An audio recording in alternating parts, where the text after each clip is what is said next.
We now recognize Ms. Goodlander from New Hampshire for 5 minutes. Thank you, Mr. Chairman, and thank you, Ranking Member Tran. I really believe deeply in the work of the Oversight Subcommittee.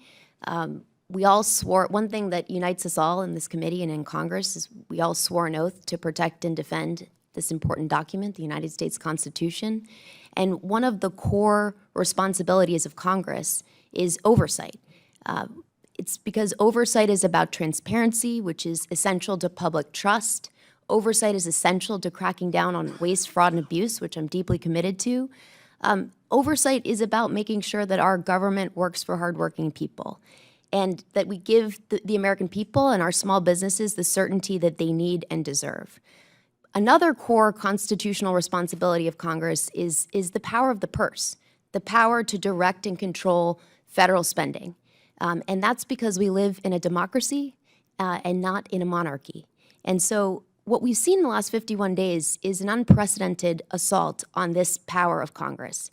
It's an assault that is lawless, it's dangerous, and it has had a really bad impact on so many of our small businesses and workers across this country and across New Hampshire. Mr. Trent, you testified that federal funding freezes are a direct attack on small businesses, on the stability that small businesses need. And that's certainly what I'm hearing from small businesses across New Hampshire who are unsure about whether they can keep workers on payroll, who aren't sure how they're going to provide health care to those workers. I wondered if you could say more about what you're seeing from federal funding freezes across the country. So we've got hundreds of members that were directly impacted by those funding freezes, and the impact ripples throughout their own local economy. One member in New Glarus, Wisconsin, runs a child care facility.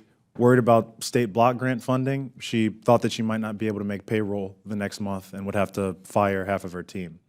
We have in Oak Ridge, Tennessee, a member who does groundbreaking research for the government. She logs into her funding portal one morning and finds that the funding that was supposed to be powering her work was nowhere to be found, totally frozen.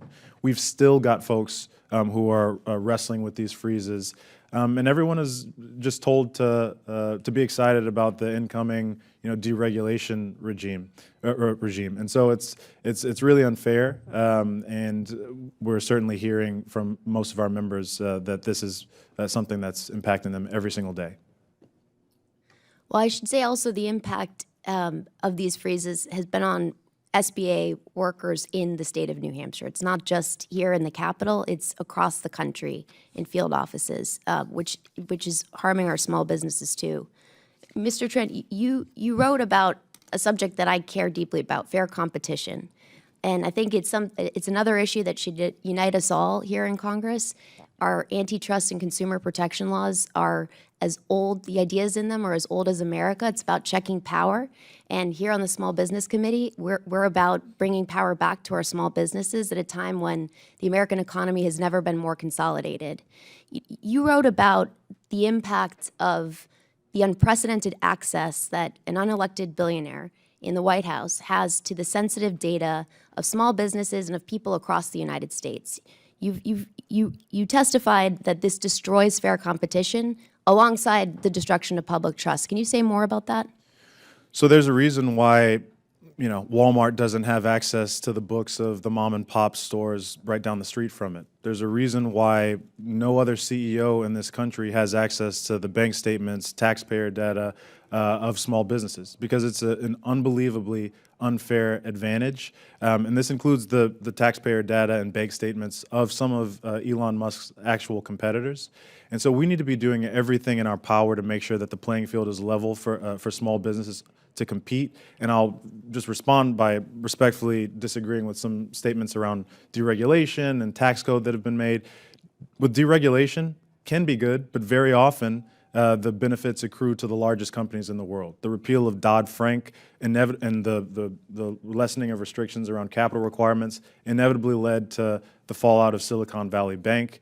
JP Morgan was quick to gobble up thousands and thousands of depositors while a lot of different small banks languished, right?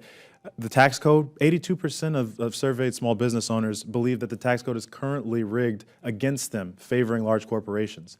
So you've got a growing sentiment among small business owners that things aren't fair, and we need to do something to fix that.